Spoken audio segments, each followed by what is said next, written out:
Oh, damn. Damn, the kid's looking ripped. I don't know if it's the tan or if I lost 2 pounds. What's up, guys? What's up? We're out here in Florida. Out here in Florida. Shout out to FAU and to all my friends. I can never stay mad at you guys, man. Come on. It's me, bro. We all know by now. We made it. I made the call. I don't think I explained this enough to my friends. So, since we're back, we're going to get going again pretty soon. We'll be back in Jersey for that April 8th, the fight up in Newark in the UFC. I was thinking about staying in Miami, going home a little late, but the next day is Easter. I can't do that. I'm a family man. But it would have been nice to go to that UFC and see the Masvidal Burns and the Adesanya Pereira. My predictions real quick. Oof, man. I would have to say I'm leaning Gilbert, but I still like Masvidal. I like he's soured a little bit. He's definitely soured a little bit on some people. I don't agree with him jumping the guy that beat him. You lost the fight. Cut it, George. Cut it.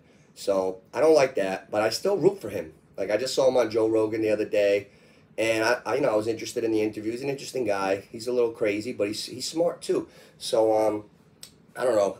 I'm gonna pick Masvidal. I'm rooting for Masvidal, but I think Burns might be a little better right now. So, and Adesanya Pereira, I could see this going two ways. Pereira is the stronger man. He beat him 3 times already. He knocked him cold in the kickboxing when he was flying over him, doing like, when the Jets guys in football do this. He was flying over. He knocked him out, and then he did this and ran around him. Check it out. It's on YouTube. So he's got real estate in Adesanya's head. So it's hard to get over that psychologically. Adesanya has to come up with the perfect game plan to win. Pereira can seek and destroy, and he knows he can win that way. Seek and destroy. Adesanya, I believe he's got to come in with a super tactical game plan. He's got to keep distance. He's got to outpoint him. I don't think we're going to see Adesanya letting it go as much as we might hope. I think he's going to fight a very smart fight because he's a cerebral guy. Adesanya, that's what he's got on his side. He's such an intelligent fighter. And he had Pereira beat. So, if he can, you know how UFC guys think, and the whole world of sports, nutrition, training, if he could have a little more gas in the tank, keep a little bit sharper distance, and not exchange too much, and outpoint him for 5 rounds, I believe that's how it's going to go. I don't see Adesanya knocking out Pereira. I can't see that. So, right now, I think I like Pereira to win for a 4th time. And that's really going to upset Adesanya. Because just the way you knew when McGregor was rematching Nate Diaz. And that was only 1 fight. And this is their 4th. I felt it. When McGregor went back to work and he wanted that fight straight away, I knew he was going to give a hell of a heart performance. And he did. He had a tough time with Nate. That was a war. And they could have gave it to anybody, but I believe the right guy won the fight that night. So it's hard to take away from things like that. And I don't know. I think Adesanya, it's in his mind. He's going to come back harder than ever. That's what I was getting at with the McGregor. He's going to come in this camp with everything in his soul. You're going to see the best Israel Adesanya. So if he can't beat Pereira this time, just one guy that's got his number. I remember, who the hell whooped Sugar Shane Mosley twice early in his career? Vernon Forrest, rest in peace. Vernon Forrest and Arturo Gatti got killed like 2 weeks apart in 2009. Terrible. But Sugar Shane Mosley was an Olympic gold, I think, champion. When he was in his prime, he fought Vernon Forrest. And Vernon Forrest kicked the shit out of him. Then they fought again. He kicked the shit out of him again. And then Mosley went on with a great career. He just couldn't beat Vernon Forrest. And I think that's what we're seeing with the Pereira Adesanya. I don't expect... Adesanya's not going to break Pereira. I don't think.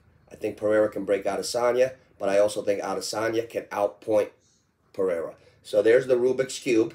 Fuck that. I don't like Rubik's Cubes anyway. So I get a lot of fights wrong because it's so interesting. It's tough to call. Back to the Masvidal-Till fight. I didn't even realize it was like Masvidal. I bet Till. We're all high on Till, the hype train. Masvidal knocks him out. Like, the fight game is crazy, so I'm really pumped up for that doubleheader next week. 2 weeks almost, yeah, about 11 days, 12 days. But I'm pumped up for that, so we'll see. We'll see. I want to talk about Lamar, too. We'll get into that later on, probably, when I'm talking to Mel. But the NFL not paying the guy, like, think of it like this. You're Lamar Jackson, right? No, let's go the other way. You're an NFL team. The draft is coming up right now. The #1 pick. They're hoping to get a franchise quarterback. It's going to make their franchise. Lamar Jackson got into the NFL a couple years ago, became the MVP at 23 or 24, whatever he was, and he's 26, and he's that good, and that's the guy you're going to make the example? How about the guy that got 700 rubbing tugs, the Predator, that you gave 240 million guaranteed to the guy who had the legal situations as a Predator, but the kid that deserves it, that got to the NFL, if the #1 pick in this year's draft ever wins the MVP in the next 3 years and has the exact same career as Lamar Jackson, isn't that what you dream about as a franchise? And that's the guy you're not going to pay? I don't know. So we'll talk about that. Me and Mel are going to talk about that too. But if you're watching this, I dropped it in. Nooch, Neighborhood Picks, like and subscribe.